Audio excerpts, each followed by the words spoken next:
Hey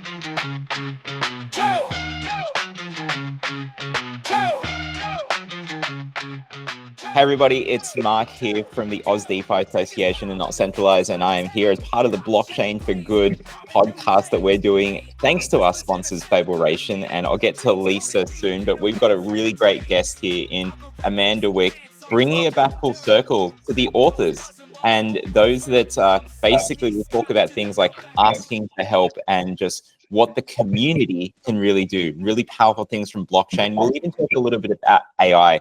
But Lisa, over to you. What have we got in store for today?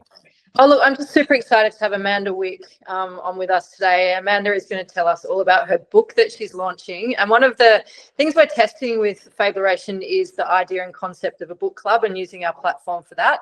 So watch this space, #book club coming with Amanda as one of the authors.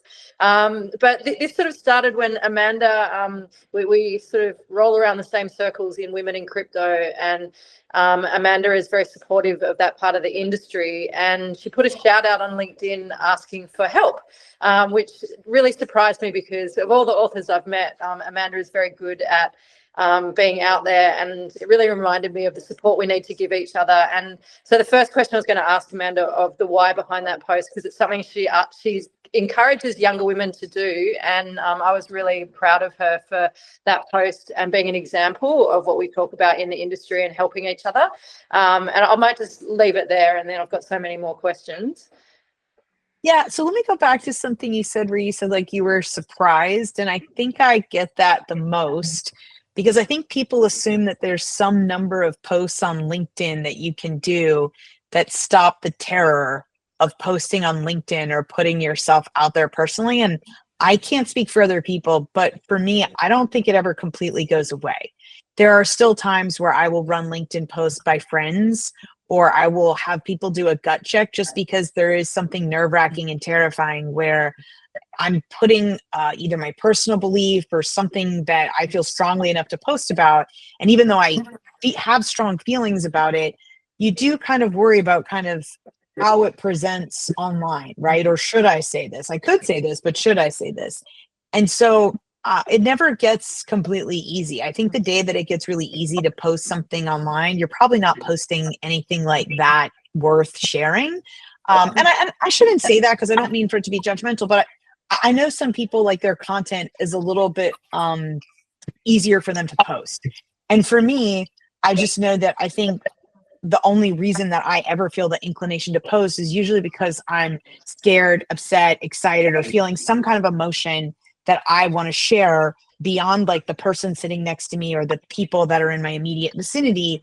And so when it's that overwhelming, I tend to kind of like want a gut check. So that fear, I think, doesn't go away, which means that it looks like it's really easy for me to ask for help, when in reality, like behind the scenes, I struggle like anyone else with the things of really asking for help. Now, I will say this.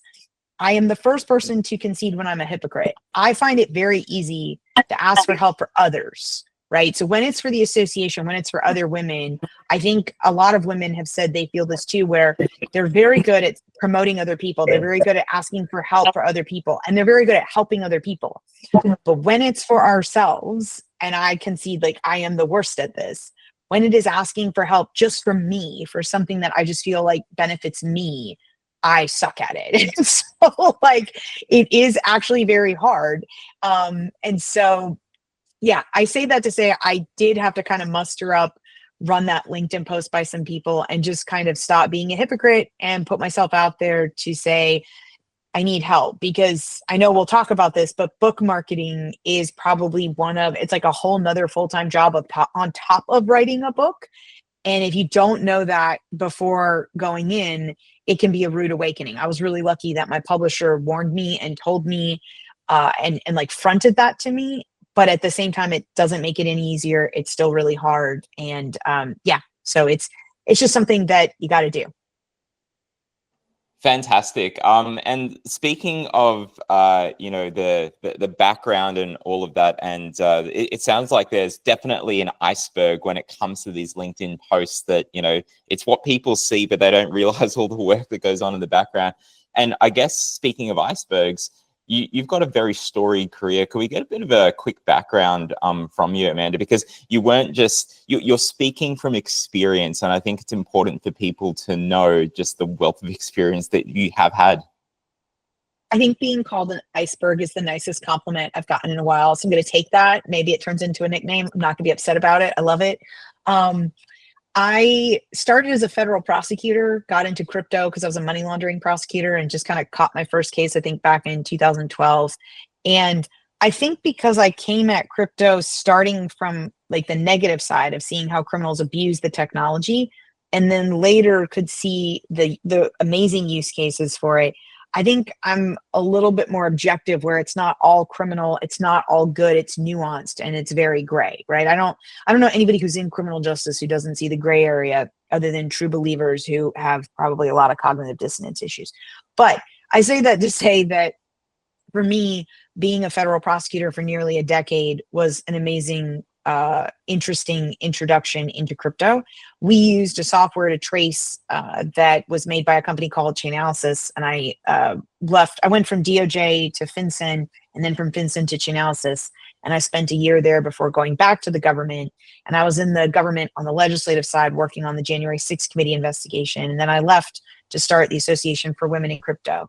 And when I was traveling around the world building chapters and finding hundreds of women and allies who believed in making the industry more inclusive, I got this really incredible bird's eye view of kind of what all was happening in the world and what was happening behind the scenes, and what people were saying on stage at conferences, and then what were they saying off stage in the executive lounges that maybe they didn't feel comfortable saying. And the book is a culmination, I think, of the last, well, I would say 10, but probably more realistically 30 years of my life, of everything that I learned, that I saw, that I felt like people deserve to know if they're not as privileged as me, to be at those conferences, to get to talk to people like you, to get to hang out with the Lisa Wades of the world, to have these really incredible conversations about what's happening. And they should be able to do that. And my mom and I were just recently watching Newsroom, and there's this scene where Jeff Daniels' character talks about how amazing America used to be because we were an informed public. And I just thought, maybe if I could write a book that helped objectively, without misinformation, without political bias, or as much as I could, inform the public about what was happening, then policymakers, regulators, and concerned citizens could feel like they knew a little bit more about what was going on than they did before they read the book. Yeah, fantastic. Over to you, Lisa. I just wanted to unpack something you said a little bit earlier. I don't want to go too much down a rabbit hole, but you were talking about book marketing and that you were warned. Because I actually feel like when we talk about blockchain for good, it is one of the things that we can use our community to support others and to do good with that. So maybe just unpacking that marketing side of book launching and things like that for any young authors out there.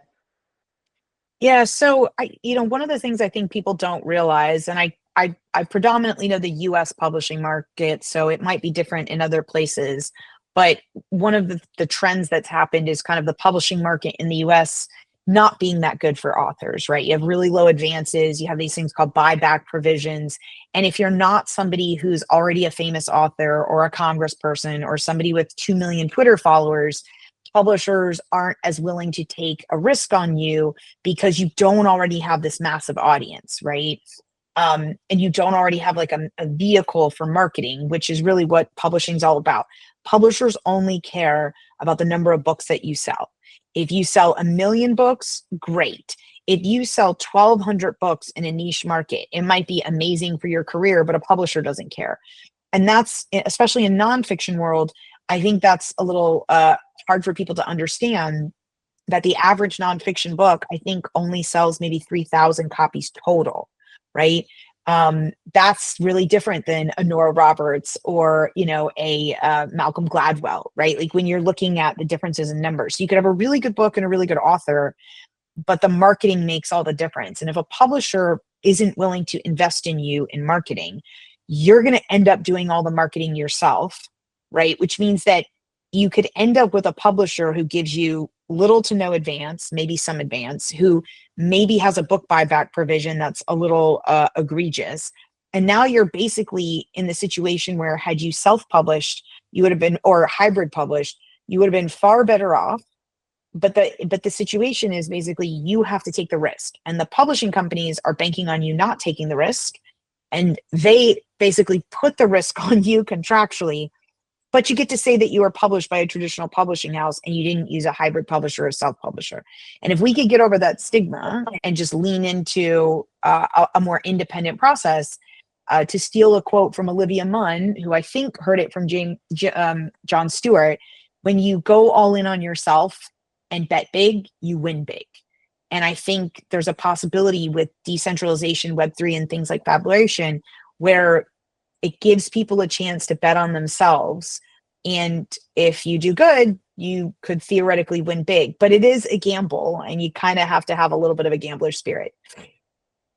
Yeah, great. And there's just one thing that you said that might be a bit technical for those out there about that buyback provision, because from my point of view, it's something I didn't understand.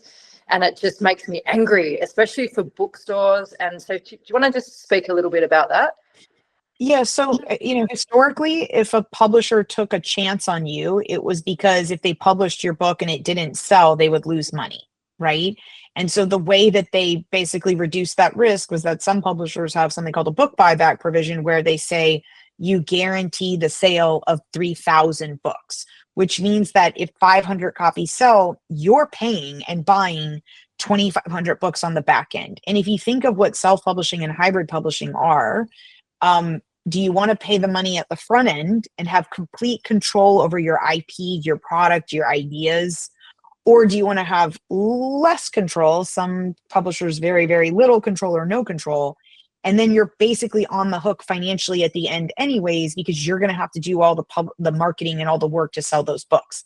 And if you think about it, if you're like me and you have this weird, crazy, absolutely terrifying vision of exactly what you want, and you don't want anyone to tell you otherwise, like come hell or high water, I knew what I wanted this book to be. If it sold 5 copies, I was okay with that because it was my life's work in writing. If it sold 500 copies, I was okay with that because I just wanted to get the information out. What I wouldn't have been okay with was a publisher telling me what it needed to be and what it needed to say and what was popular and what would sell in order for them to make copies. And we'll see how it goes. But that's why I say you're essentially gambling on you, because if I had gone to a publisher and they had said, agree to this book buyback provision, I would have basically been paying on the end what instead I chose to pay on the front end to make sure it was what I wanted and who I was. Because to your point earlier, Lisa, like the book is me. It's my thoughts. It's my opinions. It's my beliefs. It's literally me in like a 400-page book. And I just didn't want anyone to tell me what that should look like or what that should be. And I think anything that gives people independence and creative freedom, we should support. Absolutely. I think it's the voices that are unheard. You mentioned before that there's a lot of there's not that much in terms of how much sales are. I didn't realize that the average nonfiction only sells like 3,000 books. There's a lot of really powerful voices out there that need to be heard. And I guess one thing that's great about the Web3 community and also the AI community as well is that these people are curious and they want to learn and engage, and they're not just satisfied with, let's just call it the typical 9 to 5. They're looking at these emerging technologies and they go to the meetups and they become parts of the association, or they even start associations like what you created, Amanda, which we know well just how hard all of that stuff is. But when it comes to basically back to the book and how you've wrapped up, and I'm sure that there's more, so hopefully there is a part 2 after this first one, but the transformative forces that you have in there that are reshaping global finance that you've seen, how do you think that blockchain and AI come together to help foster that more inclusive and equitable kind of financial system? What are your thoughts on that? Well, to be honest, I think I express fear in the book because, I think we all talk about this a lot at the crypto digital asset conferences that we're at, where technology is neither good nor bad, nor is it neutral, right? In the sense that it's what people do with it.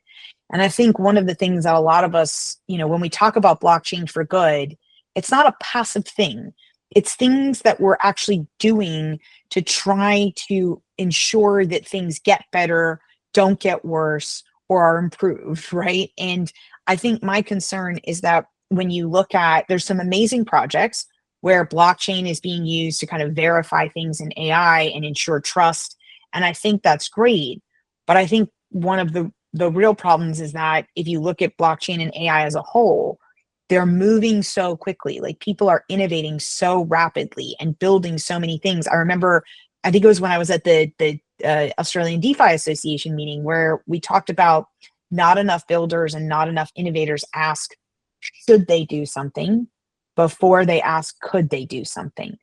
And the problem is now we're inventing things and now we're coming up with things where the minute you unleash that animal into the wild, because of globalization, because of communication and instant social media and viralness and the ability to spread, that animal can multiply and spread around the world very quickly. And if it's going to do damage that nobody envisioned, then not asking the question about what could happen and what should happen, and not what I call kind of like innovating irresponsibly, not because you actually intend for something to go badly, but because you just don't spend any time or energy envisioning what could go badly and what could be a collateral effect, and how do we basically build, if we can, something to prevent that on top of the amazing thing that we're building. And that's what kind of scares me about blockchain and AI.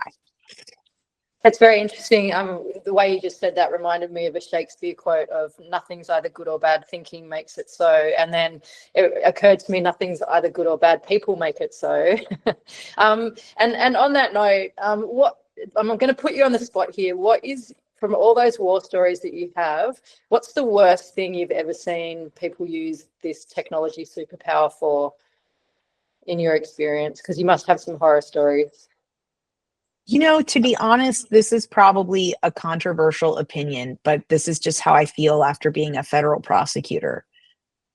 My heart breaks at what people call pig butchering, or basically scams, right? And there are people sitting somewhere in the world who are just looking for people who don't necessarily have the best operational security, who maybe are tiptoeing into crypto and don't necessarily have the best online security or online hygiene or data hygiene. And you take your average person who's maybe investing their own money, maybe they're trying to increase their kid's college account, maybe they're trying to improve their pension or their, I think you call them superannuations. But whatever it is, there's just somebody out there who might have worked their entire life for an amount of money, and they're just trying to increase it a little bit, and in comes somebody who steals it and takes it entirely. And with pig butchering especially, and if you don't, and I hate the name of it, but it's the translation literally that criminals gave it. And if you don't know what it is, I highly encourage you to Google Operation Shamrock and look up what it is. It is a scourge on humanity right now. And there are people who are losing their entire life savings, who are committing suicide. And I think what we spend a lot of time talking about people who are victims of brutal crimes, and it's terrible. And I'm not in any way saying that violent crime isn't a horrible thing. But I have seen people who are the victims of financial crime, and I think we don't talk enough about how life-ruining and demoralizing and how horrible that can be in its own way, to lose the ability to provide for your family, to provide for yourself. I've had 50-year-old victims who we literally had to put on suicide watch because we were afraid they would take their lives, because their entire life's pension was gone in an instant. And that wasn't invented with crypto. People were doing that, with pensions before there was crypto. But the speed and the inability to get it back, and law enforcement's inability to be ready, and the lack of capacity, crypto exacerbates like every single hole that criminals can basically exacerbate a problem that we had before, but it's like 10, 20, 30x. And I think that's a lot more devastating than people realize. And I think it's happening to a lot more people because we don't talk enough about it being okay to admit you were scammed. I was scammed when I was in my 20s on a Craigslist ad. And I remember being at Singapore FinTech Festival, and 3 out of the 5 of us on a panel admitted that we were scammed. And I think people in the audience, when they saw fin crime people admitting that they were scammed, realized like intelligent, normal, smart, old, young, it doesn't matter. Anybody can be scammed. And I just think more people are being scammed than we even have reporting on. And it really terrifies me, the amount of generational wealth that we're currently losing and that we're at risk of losing in a world that already has a massive wealth inequality gap that will only get worse if we don't figure out a way to solve that problem. Yeah, I agree. And it's interesting because people would, like, I am in the camp of probably would have thought, and I did before I saw these other stats, that the most common kind of folks to get scammed would be older folks. But unfortunately, it's not just them. I think there was some statistic, and I'll try to find it, but younger generations are also getting scammed a lot, and simply because they're far more digital in terms of how digital native they are compared to the older generations. So they're more susceptible because those threat surfaces are in front of them a lot more. And it's interesting because working in the emerging tech space, we are working with tools that, yes, they create new ways, thanks to crypto, even thanks to AI, that people can get scanned with deep fakes and the stuff that you described. But at the same time, they, if used well, can also offer the solutions there. So it's interesting because, like, if you take it back to like the ICO phase or even DAOs, decentralized autonomous organizations, and people doing sweat equity only to be in a way scammed because the money that they were promised wasn't given to them. And yet we can have stuff like smart contracts that it just is irrefutable that you will get the money that's promised to you, because it's not even promised, it is actually there. Like, we're not using the tech enough. What do you think about that? That going back to your point about not just can we do it, but should we? And thinking about that, do you think that there needs to be more done to actually use these tools for good, to actually help us in the fight against scams? Yes, 100%. One of the things that I'm really hoping happens in the next year, 2 years, 3 years tops, but like hopefully soon, is there's a number of us that are talking about working on how can the industry be better at kind of self-regulating and helping itself. Because if you're looking at kind of how things are going, especially in the United States, if you're looking at the United States in particular, deregulation is the name of the game. We're not looking at getting the same market structure bills that we used to. If we're lucky, we'll get stablecoin legislation. They just killed the National Cryptocurrency Enforcement Team. Like, there's a lot that's happening that is fanning the flames of the worst parts of crypto and not protecting the best parts of crypto. And I think for a lot of us in crypto and blockchain for good, we're looking at this and saying, okay, the only other person that can step up and do this is industry. Industry needs to ensure that there's voices calling out the best actors and acknowledging the bad actors and saying, like, this isn't okay, this isn't a good path.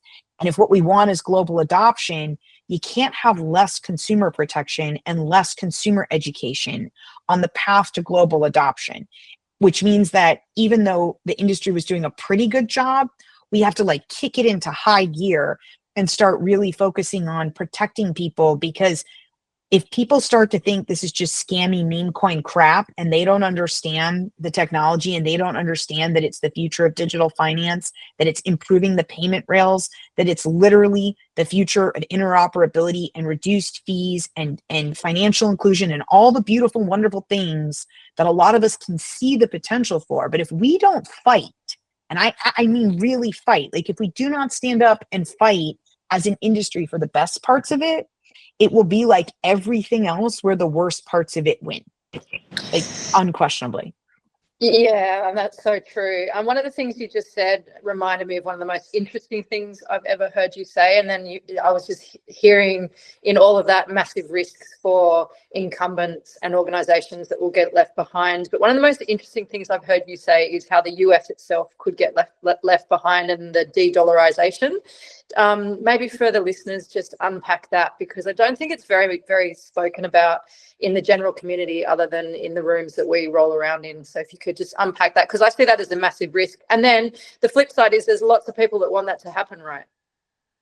Yeah, so it's really funny because when I started talking about this about 2 years ago, when I was leaving the government and going to crypto conferences, people, I think, kind of thought I was a little bit of a Chicken Little or was a little bit of a nutty conspiracy theorist.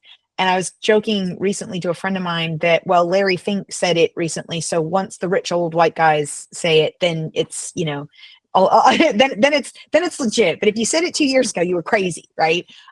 Luckily, I had time to write the book, so now people can kind of read about it and understand what I mean. But to your point, we have this tendency of thinking about de-dollarization as a binary concept, right? The idea that in order for there to be de-dollarization, the dollar would have to be dethroned as the global reserve currency, and we'd have to move from the dollar being the global reserve currency to the ruble or the yuan, or it would have to like shift. And there's a fallacy in the thinking of that, because there's also this concept called dollar dominance. And that's the idea that America gets its soft power as opposed to hard power, right? Like we have all this military strength and we could nuke you. That's suboptimal, right? Depending on who you talk to, but suboptimal for most of us, right? Soft power was the idea that when the weaponization of the dollar happened and the United States used tools like sanctions to get countries to do what they wanted it to do from a policy perspective, which optimally were democratic goals, right? And kind of progressive views relatively in the world, that you could do that through sanctions because you could basically restrict people's use of the US dollar system, and that would keep people in line because the US dollar system was the game in town, right? But when we started to see like the invention of cryptocurrency and the growth and the scaling of crypto, and crypto's market reached like $1 trillion, and then payments became more available, and stable coins were invented, and certain stable coins have huge market caps. Then we started to see this completely alternative system that started to chip away at the foundation of every measure of dollar dominance. So whether you're looking at like actual global reserves that countries hold, like our debt, that started to decrease and people started to move towards gold and other assets. Or if you were looking at international commerce or cross-border payments or even local transactions that used to be made in dollars, that would be converted to dollars and then converted back to local, all of these things are now have options, right? Like you could do them in cryptocurrencies, you could use Ripple, you could use Tether, you can use stablecoins, you can use DeFi. There's a ton of options. And when you add all of those alternatives up, you have this massive digital alternative system that enables choice outside of the US dollar. And if you look at like the Atlantic Council, which is a think tank in the US, they have a dollar dominance monitor, and it's literally plummeted. Like the numbers have gone from 80%. I think the global reserves are the lowest they've ever been, where I think it's under 60% now. And even the numbers about global commerce are still high, but they're actually really poorly measured, because like if you're a company that's doing transactions now, say in crypto instead of converting to the US dollar, they don't have a way of measuring that. Like they don't have a way of knowing, oh, this is the amount that was going to the US dollar that's now going to alternative digital assets. But we see it, right? Like we know entire companies whose revenue streams are basically built on money that would have gone to the US dollar that's now going to certain cryptocurrencies. So it's one of those things where you don't need it to be binary. Once it just gets to the point where people can ignore the US and certain countries can make all kinds of payments and purchases of horrible things in the crypto that they might have stolen, that's the elimination of US soft power, which means that it's a free-for-all in a multipolar world, and it's kind of every country for itself. Add that to the tariffs, the trade wars, and now it's a new global financial world order. Yeah, wow, that's kind of scary. I mean, when everything went shits up a couple of weeks ago for tariffs, I don't want to date this podcast, but I think that will go down in history. It blew my mind thinking about Tether being the ninth largest holder of US treasuries, and then that crypto is actually relevant. But I just wanted to have a follow-up question, because did I just hear you say that Bitcoin could be that base reserve currency? Because it hurts my brain when we think about real-world asset tokenization and the concept of data being transferable as its own asset class. Therefore, you don't really need money. You can have what we call radical fungibility, but you need a baseline. So do you think Bitcoin could be that? I mean, I'd love you to say that because we all know how much we love Bitcoin, but is that what I just heard? No, I definitely think there are maxis who would argue that and would make a really good argument. I mean, one of the interesting things that I think people don't think about how finite resources are finite resources, right? And if you take politics out of it, I think a lot of global leaders are very aware that there are things like the planet, right? And things like actual resources that if they're not finite, they're at least close, measurable, or you don't really want to risk them being not infinite. And when you look at something like Bitcoin, as long as people think it has value by the sheer amount of the demand, it's finite. Meaning, as long as it continues to have value, if the people who hold it continue to hold it and believe it has value, that's where a lot of its value comes from, is just demand. Like people who think it's the future of money. If you're a country that's holding on to that, if you're one of the ones who's propping that up, if you're one of the countries who doesn't have it, FOMO is going to have you basically grabbing some of this asset, right? Because it's like if tomorrow I said, as it turns out, cotton is a finite resource and there's a bug that's eating all the cotton and we're going to run out of cotton. You know what a bunch of countries would do? They would go stockpile cotton, not because they necessarily make a bunch of their clothes with that, but because as something becomes more limited or more finite, they're like, well, we can't be the only ones without it. We got to have some of it, right? We have to like have some position there. So you have this weird thing where I think there are folks who don't stop and think about Bitcoin and what it does and what it is. They just know, well, other people want it and I have to have it. That's fine. That demand in and of itself can really raise prices at a rate that I think people don't give it enough credit for.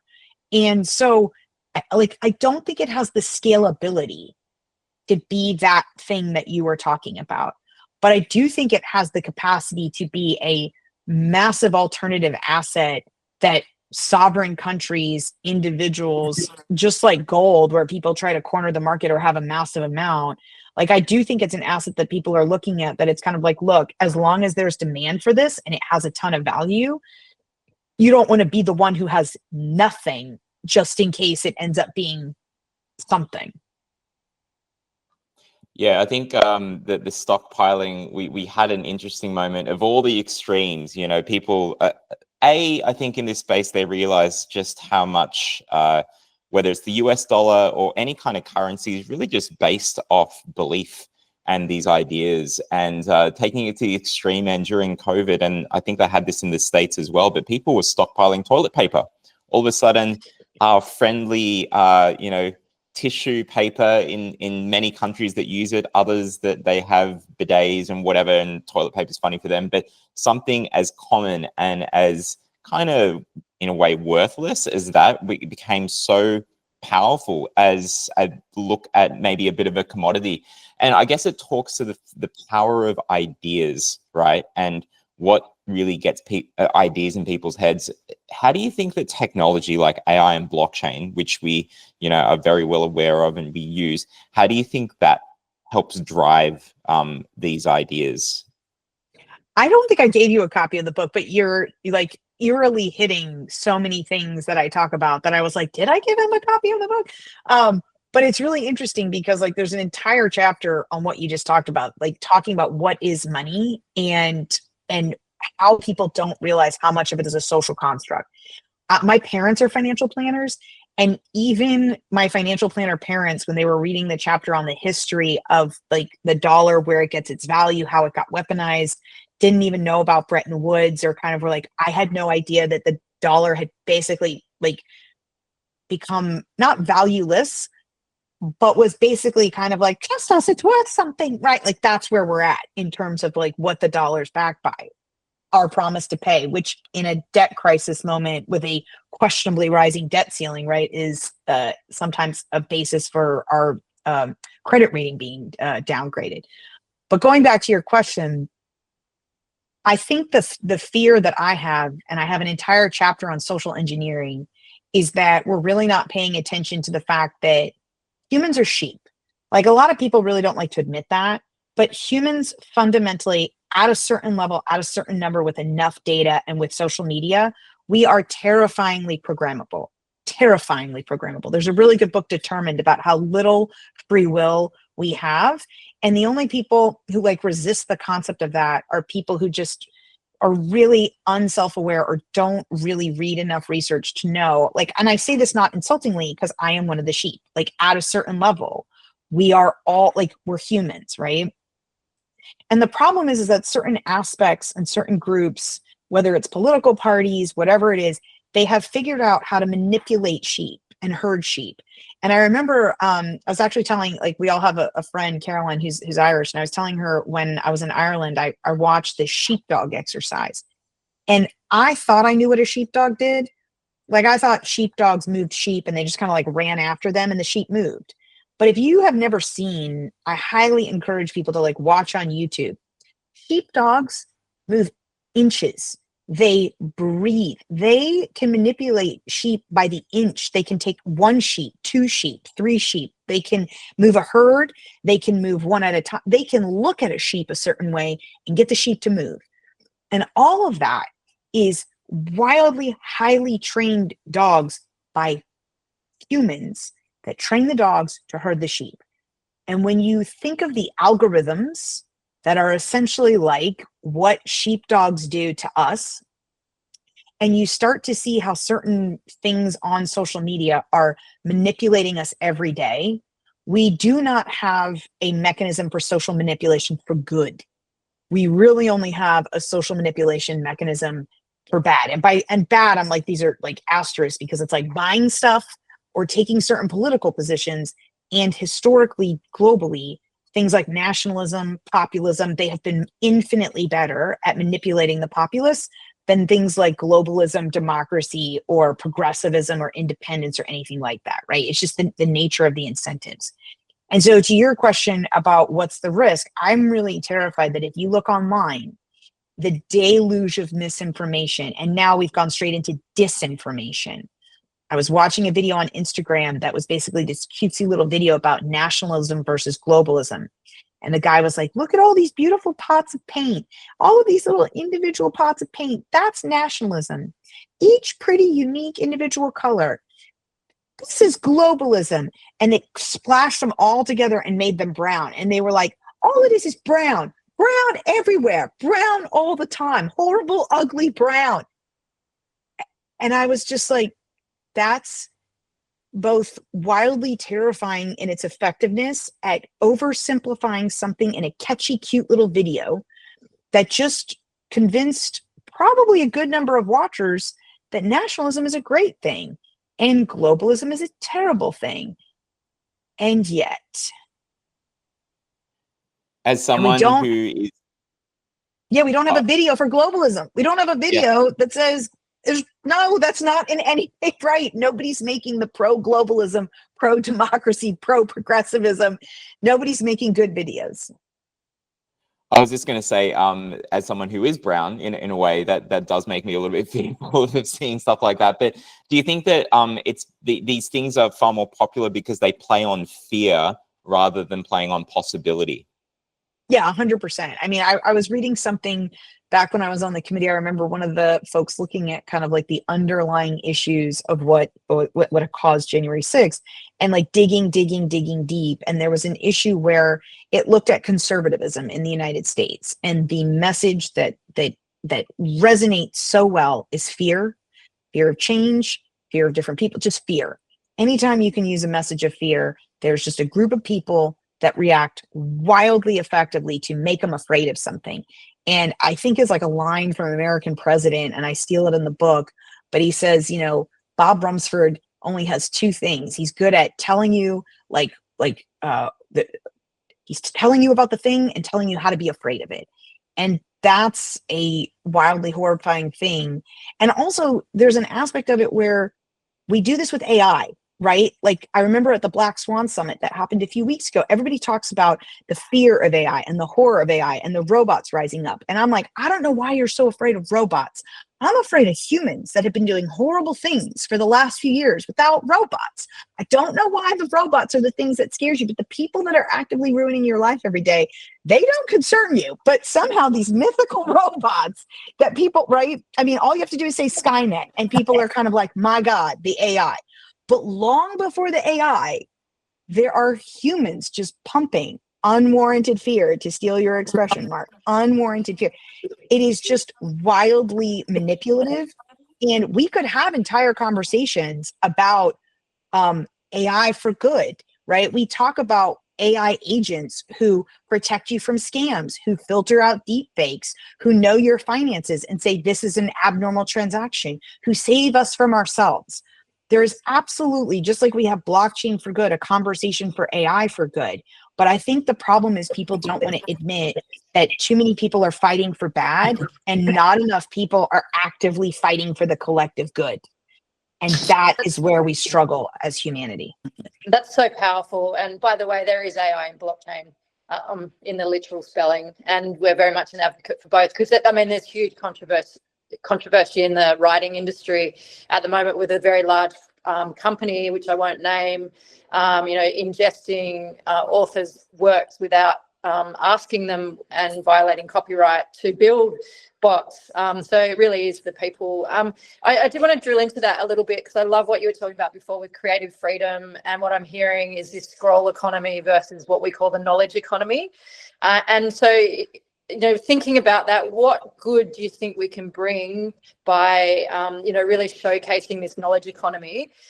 Because to Mark's point, selling possibility versus fear, do you think we can actually win that war with possibility? Oh, that's such a good question. I think the answer is yes. I think the thing that scares me that I see sometimes is, and this is where I get into stoicism a lot. And I think both of you have known me long enough where if you drink with me long enough, stoicism eventually comes up. And so I just apologize beforehand, but I am absolutely one of those people. When you're in a cult and you're in a cult, you're just proud this of is the the cult. very end of the night conversation here. 100%, right?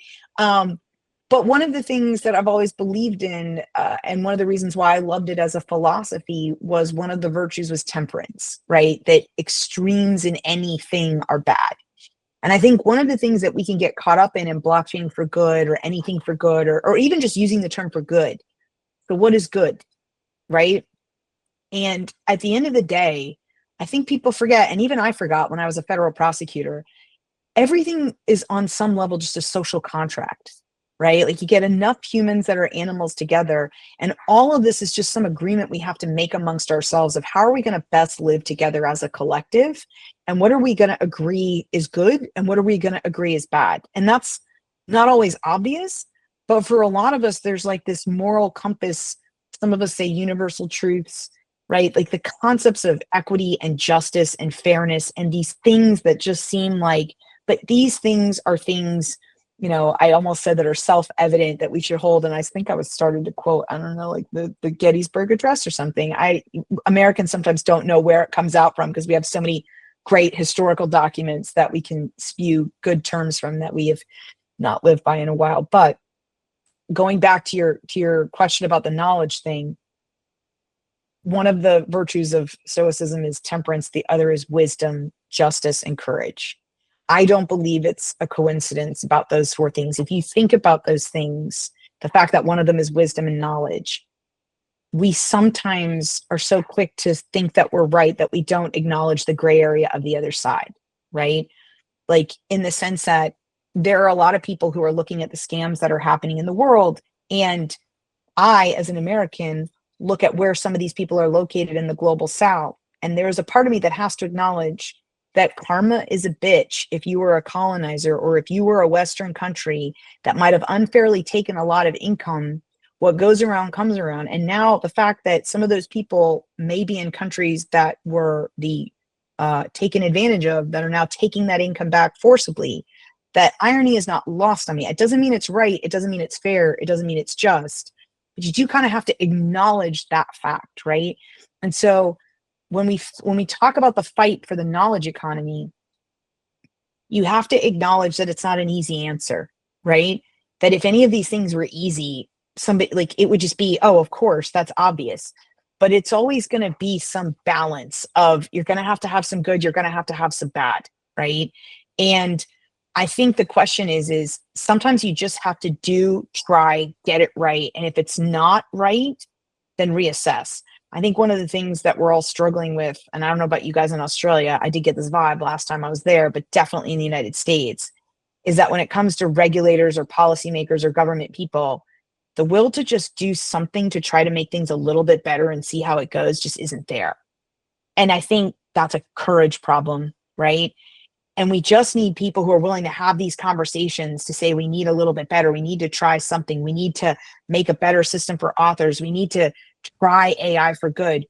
Even if it doesn't work, try something, because right now we're on track for a giant dumpster fire. Try to put it out with water, try to put it out with a blanket, but for God's sakes, try something, because just sitting and watching and kind of not acknowledging all the horrible things that are happening in the world is not benefiting us. And I don't know if I answered the question, because it was a really complex, interesting question. No, you It's really not an did. easy Thank answer. you. I think it's a big call to action for everybody out there is pay attention, even if we talk about climate and environment and sustainability, and then we have this too. So I think that's a really good shout out to everybody to pay attention. Thank you. And just on that note, did you have any kind of like things that you wanted to leave, whether it's with regulators and people in policy making, or like the startups that are out there? Did you have any kind of like final messages just for this podcast? Then we'll have to get you back on, because there's so much more that we can unpack. But did you have any kind of final things for them just for now?